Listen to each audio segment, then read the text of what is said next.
time of the day out here. It's just awesome. I love it.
About 2 o'clock in the afternoon, and we have one more point of interest before we head straight for camp.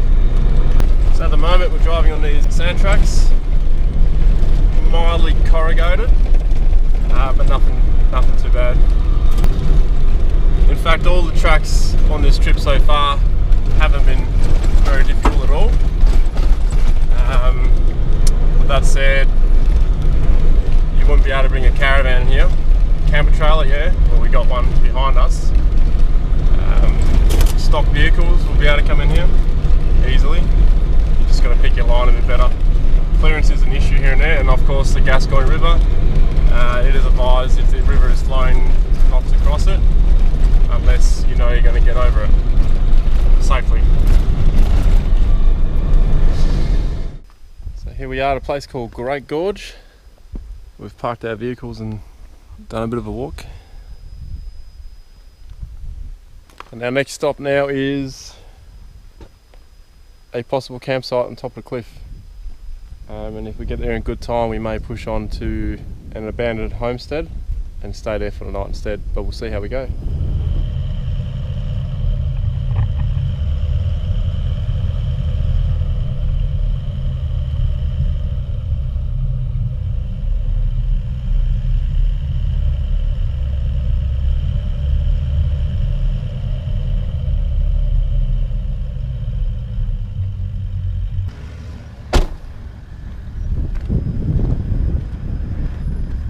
How awesome is that?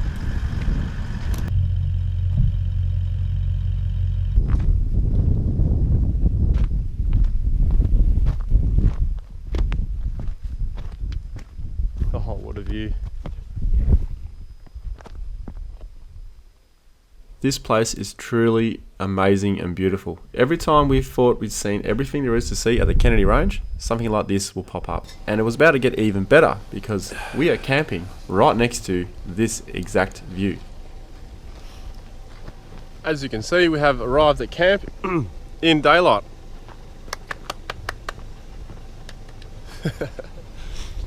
Torben's off for a nature call, so I'm not sure when we'll see him back here. Camper is going to be over there, fire's going to be over here, but the best thing about this spot is the view. Check that out. How's that for a view?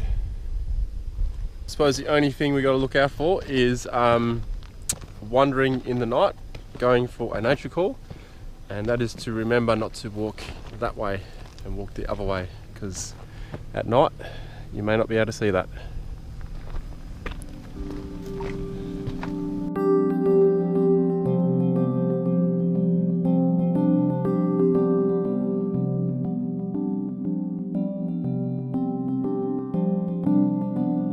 Right, we're now at Camp Torben's camp, or Little Bear's camp. And you've moved up in the world, like you keep saying? Yeah, moved up in the world. And do you actually use this as a shade? I've never had to, yeah. Okay. But if it rains, we'll find out. Yeah, everybody will be standing under there. Cooking on the barbecue tonight. Yep. And what are we having? Pork roast. Surprise, surprise, pork roast again. But we're having something different every night here. Last night, I can't remember what I had last night, sausages. Yep. Just my swag with the Sea Gear mat. Keeps all the sand off, goes straight through, really cool mat. Come around here.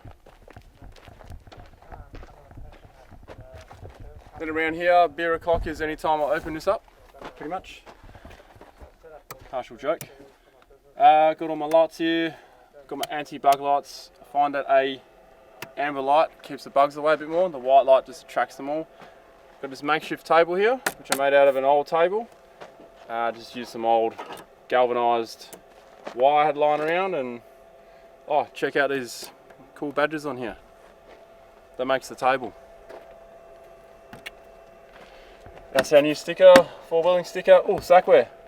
Let's drop a mention to Sackware. Torben shirt, Reef Beach in Western Australia. That is Torben's vehicle, by the way. Good job, guys. Thanks for the t-shirt. Wayne, Yo. how you going, mate? Good, bro. You got a swag there? Yeah, I thought. But you got a tent here? And I thought I'd upgrade. Upgrade for the night? Bit of luxury. So you're going to set this up from now on? Maybe. We'll see. See what time we get to camp and that type of thing. Daylight camp, see? He's got time. If you rock up in the dark, that one. Yeah, You okay. got time, that one. Well, you got the space. Yeah, true. And you got a bike up there. Are we going to see that later on? Yeah, after a few snaps, we'll see what happens. Oh dear, maybe not. You can't. Torben's good at that. Might lose your license, mate.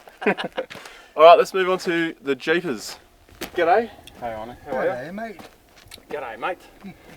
What are we cooking on? Coleman again? We're holding on to Coleman. What are you having tonight? We're probably having chicken and baked potatoes. Chicken and baked potatoes. Yeah. Chicken wrapper. How you doing? You gonna do baked potatoes on a fire or?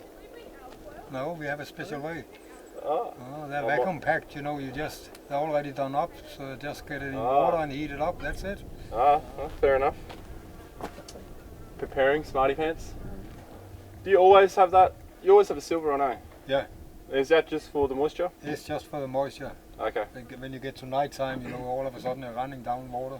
I remember that swag stank. Have you got rid of the smell? That's gone. My missus come up with a good one. She said, you know, you spray it inside. Vinegar and water in a bottle and just spray it all over in there.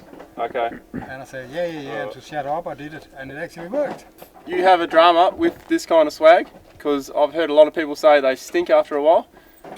Vinegar and water. There you go. John's tip of the day. Okie dokie, the final one. And this one we're going to go into a little bit more detail. Not too much, but a little bit. Lewis, how you going? Yeah, g'day, mate. Lewis is from Predator Campers. Onto this setup. So you got your kitchen out. Yep. So we'll quickly running through it before. Your main thing is the kitchen. Yep. So we've got the 2-burner SMEV stove and just the little sink there. Yeah, and you got a 9 kilo bottle over there. Yeah, correct. In the front, I saw. Yep. And you got 2 jerry cans. Solar panel that you pull out to charge your batteries. Yep. But otherwise, the vehicle charges the batteries through the correct. Anderson plug. Yep, and then you can also plug 240 volt into the back of it. Oh, that's right. Yep. 240 volt, which you did at the Caravan Park before we met up. Okay. Yep. 2 batteries, yeah? Yeah, correct. Yeah. Okay. This awning looks very similar to the one I had on my cruiser. You just pull it out in one pole. One pole. That's it. Yep. Just tie it off. Do you know how much this one weighs? 29 kilos. Okay, it's about the same as the one I had. And rooftop tent, which is on top of the camper. Yep. How much space is in there? It's just your regular rooftop tent. Yeah, but you could put any rooftop tent on. Yeah, there, correct. As long as it fits between. Yeah. Between the 2 awning poles, you can put whatever you want. Yeah. Okay. Yeah. All right. Is the car dry yet? Yeah. Yeah. It's not too bad. A little bit of still finding a few bags full of water, but we're right. Yeah. No worries. Oh. You get that. Yeah. All right. Well, let's go and light that fire and get warm. Sounds good down here.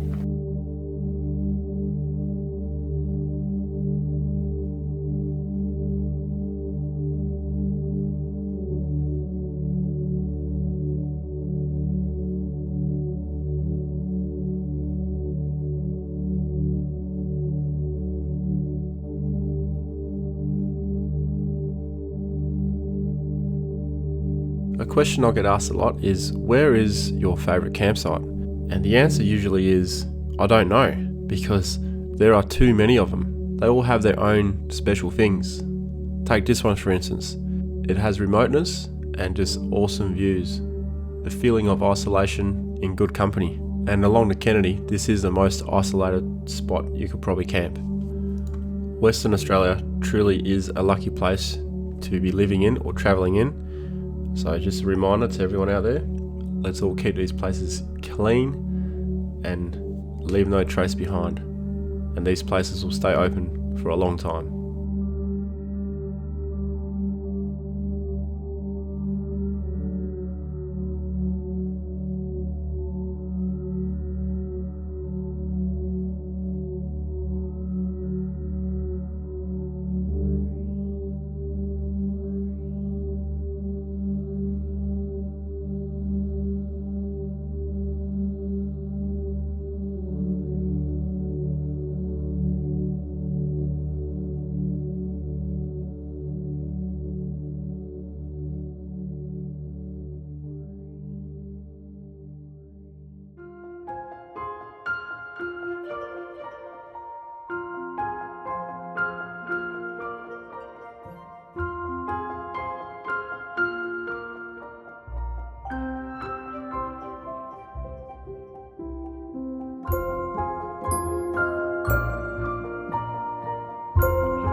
Gotta say, driving on this track, it's very hard to concentrate on where you're driving because the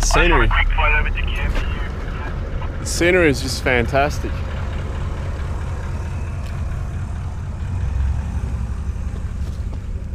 Check that out.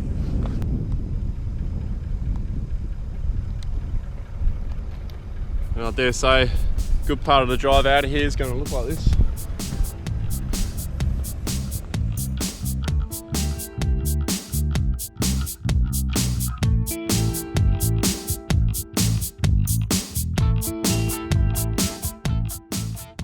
For the next 2 to 3 hours, we're driving through spinifex and red sand, around quite a few dunes. So there's a little bit of a small desert on top of the Kennedy Range. And those cool patterns you can see from the air, that's all the spinifex.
then arrived at Merle Ingley. Pretty sure that's how you're supposed to say it. Anyway, it's another abandoned homestead, and there's just something about these abandoned ruins and homesteads that just seem fascinating. Not just to me, but to the whole group. 4 and 5. You can tell not many people have come here because all these relics are still here. A lot of people tend to souvenir stuff like that, and then when other people come here, there's nothing left. So if you come to an old homestead like this, you see any stuff lying around, pick it up, have a look at it, but just leave it there so others can have a bit of a look themselves.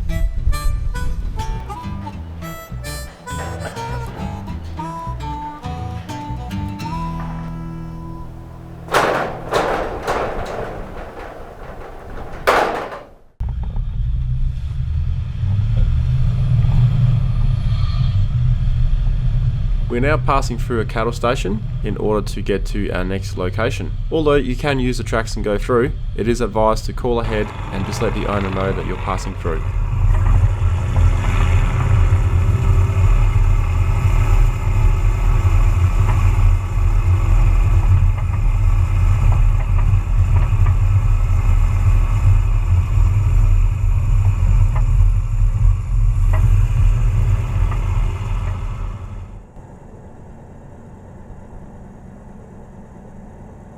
It was an interesting drive. We had a few cattle come out in front of us a couple of times. This was the biggest herd that we encountered on the actual property.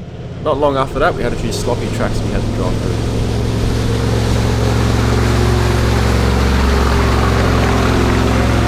As you may have noticed, there were tracks going everywhere there. We were actually quite concerned it was going to be really boggy. But after taking the cruiser over just on the first main line, we figured out that that was the best one to do. So we all took the exact same line rather than risking getting bogged in a different line.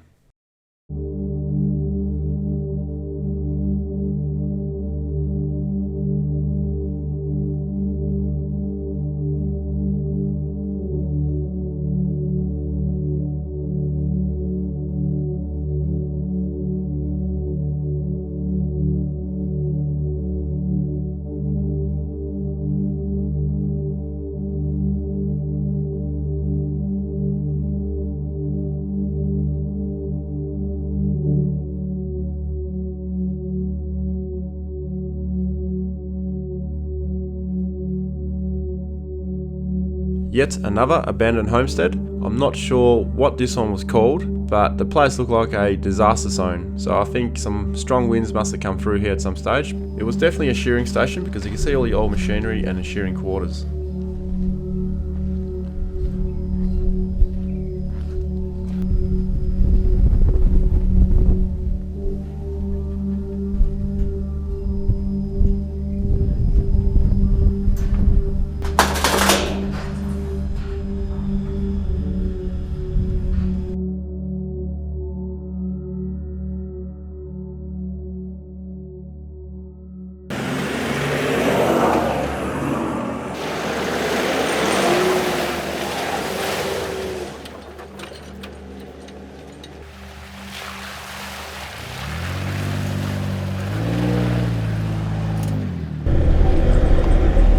So I just stopped to speak to some locals, and they're currently putting a fence in all the way to the range. So we're on one property and next door is another property.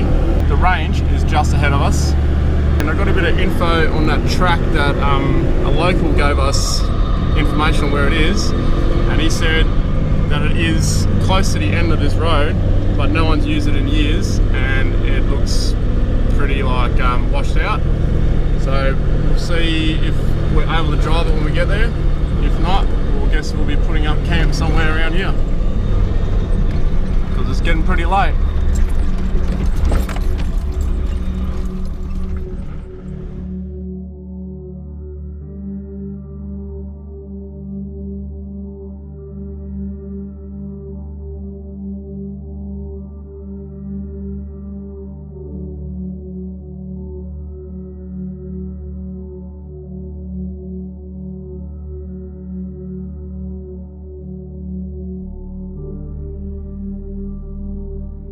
managed to actually find a track which we got to from another fence line, but it did look like it hadn't been used for a while. There were a few tyre tracks in front of us, but I had a feeling that they were going to stop at some point because there was the same tread pattern going there and back.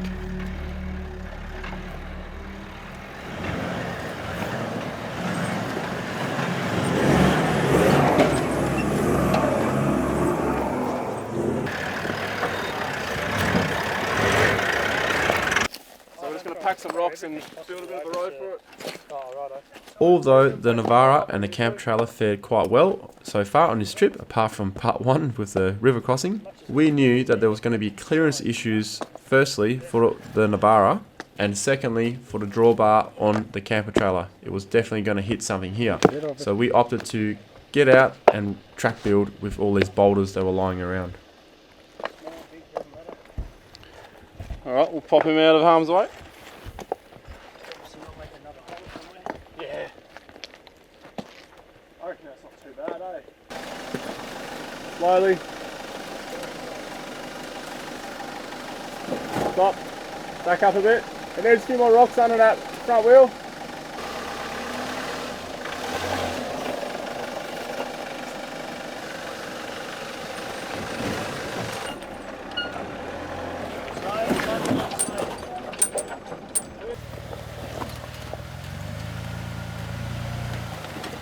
Yeah.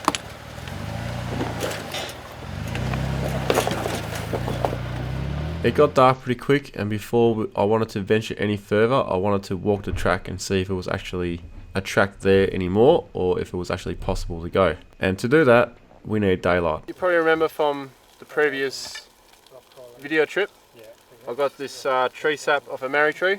But what I've done now is, so I don't know if you can see, but I've got been hammered by mozzies, mosquitoes, and what I've done is I've stirred this for like 5 minutes into this water, so it's like a browny substance now, and I'm going to rub this on my leg on these mozzie bites, mosquito bites, because it gives me a bit of numbness to it, and not only that, it coats it with the smell of the marri tree sap, and other insects are going to leave this section of my leg alone. So it's a great tip, and I'm going to find myself a lot more of this stuff because it's the only thing that works for me. Because I find that AeroGuard and stuff like that, even with tropical strength, I find it still attracts the mosquitoes, just when there's perfume in it or whatever. This is working for me. Got one more leg to do, and then hopefully I'll get a bit of relief.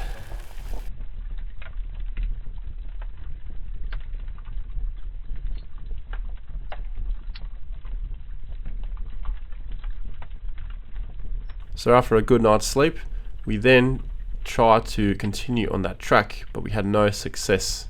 So we ended up going straight to Honeycomb Gorge, and Honeycomb Gorge was the last stop for Lewis and Taylor as they had to head back to Perth, while the rest of us were going to continue on to Mount Augustus.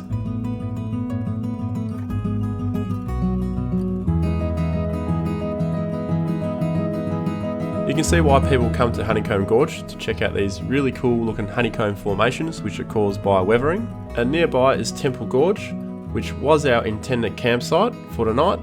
However, the weather was starting to turn a little bit sour.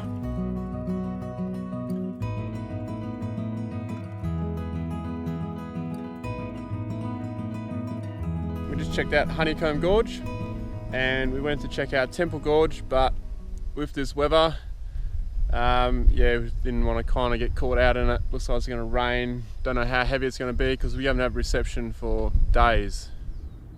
So time to head off before we could potentially get stuck here, as these roads don't cope too well with the rain. In fact, some of the roads were still closed from 2 weeks ago. So off to Mount Augustus it is.